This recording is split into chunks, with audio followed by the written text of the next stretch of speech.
Почитувани, добар ден, ги следите вестите на Канал 8.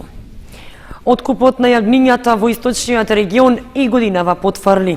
Сточарите се разочарани од ниските откупни цени и стравуваат дека тоа може да предизвика преполовување на нивните стада. Дефинитивно и годинава ќе потврли откупот и пласманот на јагнињата од источниот регион. Сточарите велат дека се на крај на издржливоста заради високата цена на сточната храна и слабиот интерес за откуп на домашното и увоз на јагнешко месо од странство. Покрај тоа неповолни си и откупните цени што ги нудат трговците, иако сточарите се понадевале од состојбата може да се подобри пред предстојните празници. Цената е моментално негде околу 120 денари од килограм. Има голема конкуренција, да речеме, сега на извоз на јагна, да речеме, има од страна на Романија, бугарите имат и така имат конкуренција, затоа и цената е, мислам, малку пониска во споредно со наредната година. Треба негде околу 140 до 145 денари да биде прифатлива, значи да можете сточарите да се покријат со таа цена. Великденските празници беа последна надеж за сточарите дека ќе ги продадат јагнињата, но поголем дел од грлата што биле планирани за продажба ќе останат во стадата. Со тоа тие ќе ја надминат потребната тежина до 20 килограми, па и потешко ќе се продадат. Затоа сточарите велат дека ќе имаат непредвидено зголемување на трошоците, со оглед што се принудени дополнително да набавуваат храна и да се грижат за пласменот на млекото. Од друга страна, за волната одамна нема каде да ја пласираат, па единствено решение за наредниот период гледаат во намалување на бројноста на стадата. Земјоделците се уште чекаат да започне исплатата на субвенциите за нивното производство.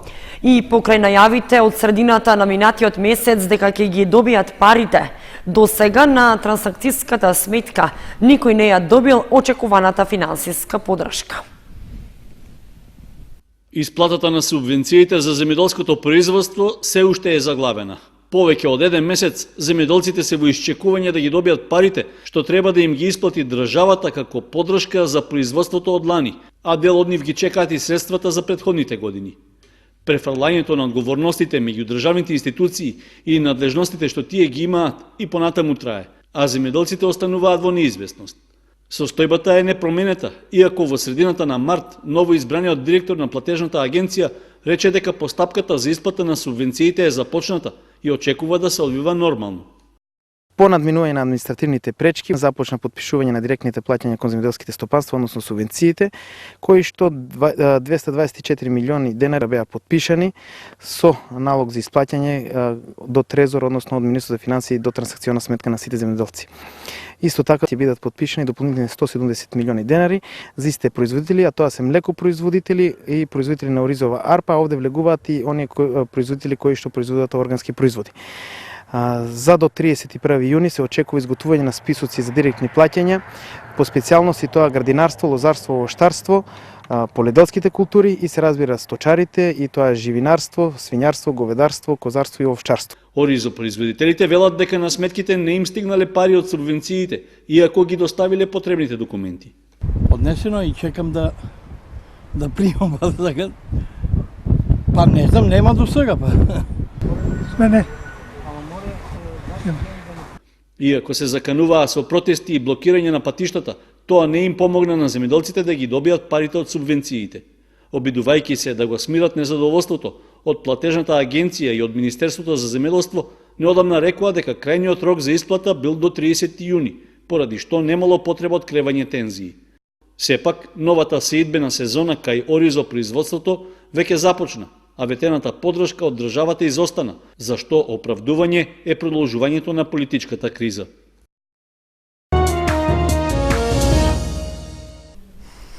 Околу 1 милион и 700 илјади денари ќе се потрошат за изградба на два помали моста на Кочанска и Оризарска река во Соговијата. Со тоа треба да се подобри поврзувањето на планинските Мала, Бабиште и Небојани со останатите населени места во општината. Општина Кочани планира да вложи над 27.500 евра за подобрување на сообраќајната инфраструктура за жителите од планинскиот регион, односно за поврзување на селските Мала, Бабиште и Небојани со општинскиот центар и со останатите населени места. Парите ќе се потрошат за изградба на два помали моста на Кочанска и на Оризарска река, затоа што нивниот недостиг е една од поголемите физички потешкотии на планинските патишта кон овие населби и кон регионот во овој дел од Осоговијата.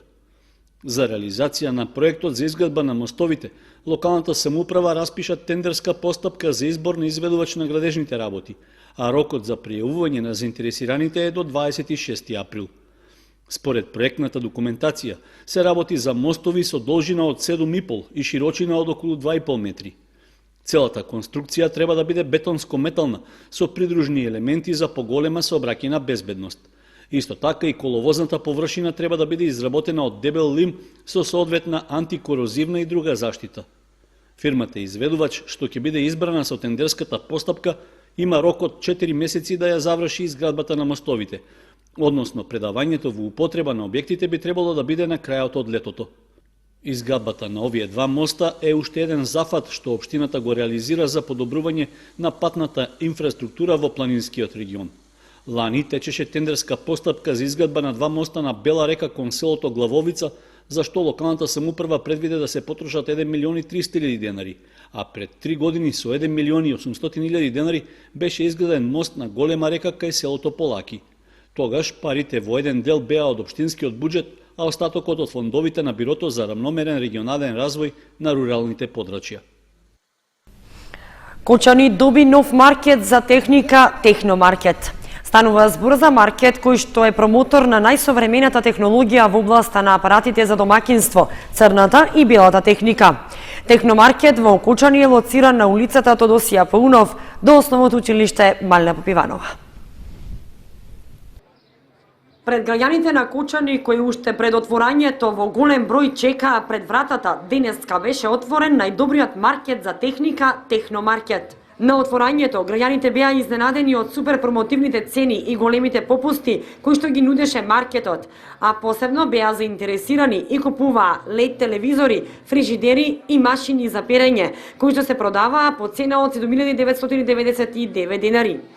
Техномаркет на граѓаните на Кочани им ветува чести попусти и ниски цени, како и квалитетни производи.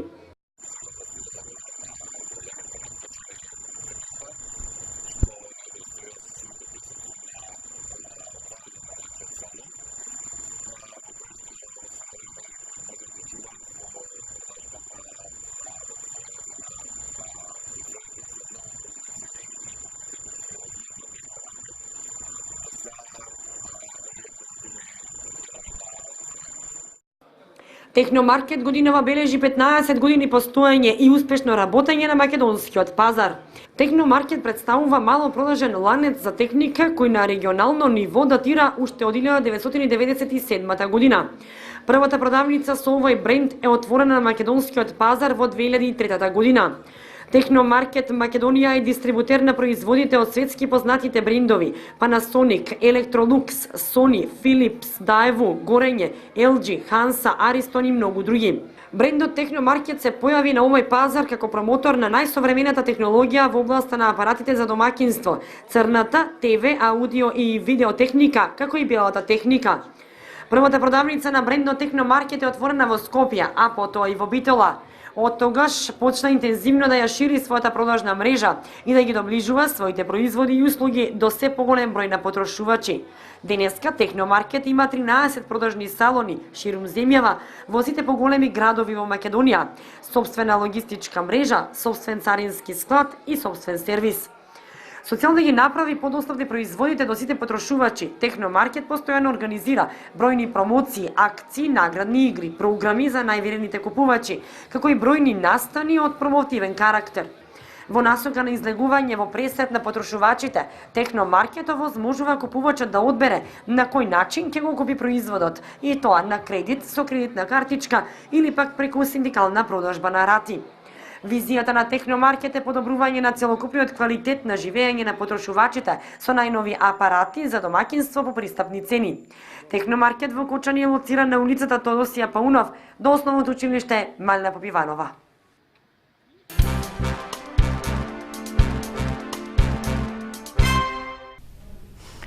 Публикацијата Доминго Росос, музичка легенда на Кочани, на авторот Киро Герасимов, представена пред кочанската јавност. Истата побуди голем интерес кај граѓаните. Во 60-тите години на 20-тиот век, кога многу впечатлива беше експанзијата на латиноамериканската, особено на мексиканската популарна музика, беше формирана музичката група Доминго Росос. Во издание на јавната општинска установа библиотека Искра од Кочани, пред пошироката јавност беше представен најновиот истражувачки труд на новинарот и публицист Киро Герасимов. Станува збор за постоењето и работата токму на оваа музичка група Доминго Росос, како музичка легенда на Кочани. Идејата да се зафатам со опишувањето на летописот на оваа кочанска група, кај мене потекнува уште од одамна. Најпрво да ви кажам дека уште како дете во Доклевското Маво ги слушав звуците на гитарата на Ванчо Арсов. Присуствував на концертите во тогашната Соколана како дете, меѓутоа и малку подоцна во моите први младешки години бев сведок на серенадите кои групата Доминго Росос ги имаше широм нашава општина, посебно во градот. Истражувајќи го летописот на оваа група, дојдов до констатација дека корените потекнуваат уште од летото 1960 година. Во групата членуваа Борис Манчев, калапчијата, кој свири на ритам гитара, Ванчо Арсов, лорто на соло гитара, Никола Андонов, конјалијата, ритам гитара и Марија Петкова, вокален солист на групата. Дел од нив се подсетуваат на годините поминати заедно. Повраќањето од војска, кога дојдов од војска, групата веќе беше се расформила. Покушавме Паскал да го уклучиме и да извадеме нотирани песни, исклучиво на ноти, со негово учество да наставиме, меѓутоа тоа беше како покушавме. Извадихме, почнахме да пееме и тоа се достава. Таква група сега не се многу заинтересирани. Имам още некои, али ние не сме во контакт со младите и не можеме да видиме. Јас со овие сегашни гитаристи што ги има, со неколку што сме комуницирали овака на средби, има некои ја сакаат таа мексиканска, шпанска, јужноамеричка песма и се прилагодуват, него немат основа за кој да ги формира. Инаку имаме сега доста јаки музичари, јаки гитаристи. Рецензент на книгата е Љупка Стојменова, професор по македонски јазик и литература, која што вели дека во оваа книга авторот Герасимов не ја бележи само историјата на групата Доминго Росос, туку дава една вредна слика за музичкиот живот и случувањата во Кочани и Македонија. Не е подсетува на познатите серенади, матинеа и игранки кои го одбележаат тоа време, а воедно и запознавање на младите генерации за една музичка група и нејзиниот придонес во развојот на музиката и музичкиот живот во Кочани. Забележителни резултати постигнаа учениците од Основното училиште Свети Кирил и Методи на регионалните надпревари по математика, физика и географија. Најдобрите продолжуваат со учество на државните надпревари по истите предмети. Први места за учениците од Основното училиште Свети Кирил и Методи на 35-тиот поред регионален надпревар по математика обезбедија пласман за учество на државниот надпревар во Скопје. Во четврто оделение имаме ученик Снежана Трифунова под менторство на наставничката Глорија Лаковик, која освои прво место. Во пето оделение ученикот Драган Хаджи Василев под менторство на наставничката Љубица Теодосиева освои прво место. Во шесто оделение немаме награди. Во седмо оделение направивме исклучителни резултати од сите ученици во седмо оделение во целиот регион. Ученикот Мартин Коцев, кој е под моје менторство, освои прва награда, со што директно се пласираше и ќе отиде на државен надпревар по математика, кој ќе се одржи на 6 мај. Другите ученици освоија трети места и пофалници. Во 8 оделение немаме награди и во 9 оделение Сара Манасиева под менторство на наставничката Розета Диванисове освои највеќе поени од сите учесници во 9-то одделение, со што се обезбеди пласман на државниот натпревар по математика. Забележителни резултати и први места постигнаа учениците и на регионалните надпревари по географија и физика. И учествувавме на прво општинскиот надпревар по физика, на кој што учествуваа 3 ученички од Основно училиште Свети Кирил и Методи, од кои што понатаму сите 3 се пласираа за регионалниот. Регионалниот надпревар по физика понатаму се одржа во Делчево минатата сабота, на која што ученичката Сара Манасиева беше првопласирана и доби право за учество на државниот надпревар кој ќе се одржи во Охрид на 13 мај. Оваа учебна година нашето училиште учествуваше во регионалниот надпревар по географија кој се одржа во општина Зрновци. Учествувавме со 2 ученички од 8 одделение, при што освоивме втора награда на регионалниот надпревар Сандра Симовска од 8-4 и по фалница со освоени 88 поени Бојана Јованчева од потрачното училиште Горни Подлог. При тоа, со 2 ученички одиме на државниот надпревар во Скопје, кој ќе се одржи на 6 мај. Учествувавме со вкупно 3 ученици, еден ученик од 5-то одделение, Лјупче Стојанов, и 2 ученици од 9-то одделение, Мими Војновска и Маја Савева. Ученикот Лјупче Стојанов на општинскиот надпревар го освои првото место, на регионалниот второто, со што се стекна за право на учество на државниот надпревар, додека пак ученичките Мими Војновска и Маја Савева го освоија првото и второто место на општинскиот надпревар. На регионалниот надпревар ученичката Мими Војновска го освои првото место, со што исто така се стекна за право на учество на државниот надпревар. Учениците не запираат тука. Сега интензивно се подготвуваат за учество на државните надпревари, кои што ќе се одржат во мај. Учениците од Основното училиште Свети Кирил и Методи на сите надпревари по различни предмети постигнуваат одлични резултати и достојно го представуваат училиштето во државата и надвор од неа.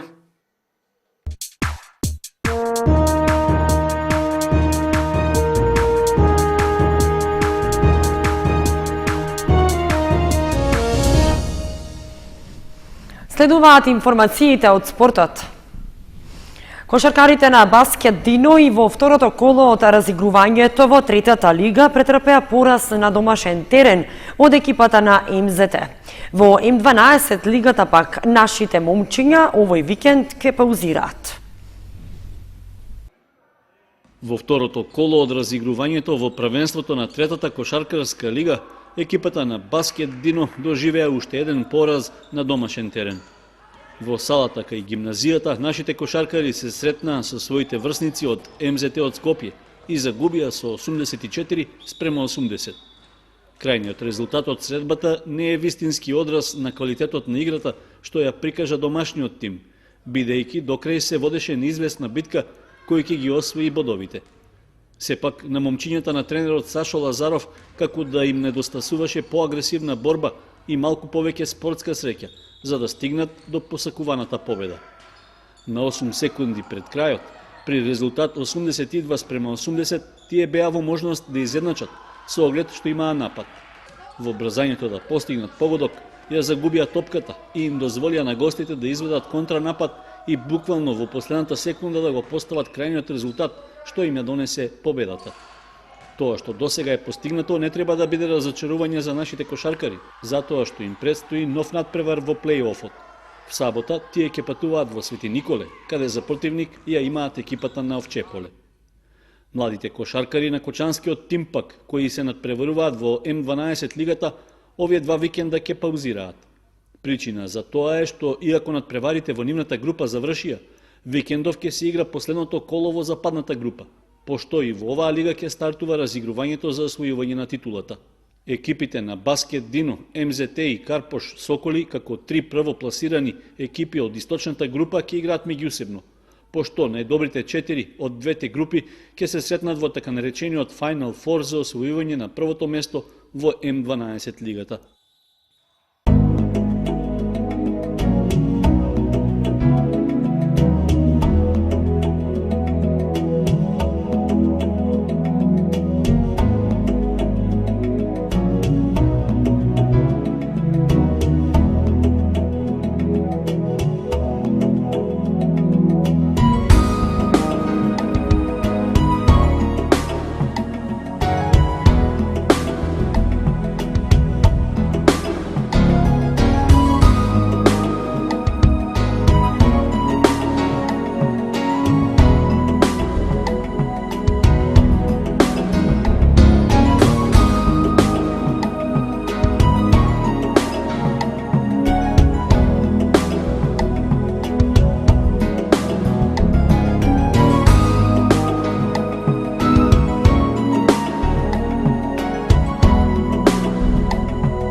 Со временската прогноза ги завршуваме и овие вести на Канал 8. Останете и понатаму со нашата програма и следете на нашата веб страница kanal8.mk.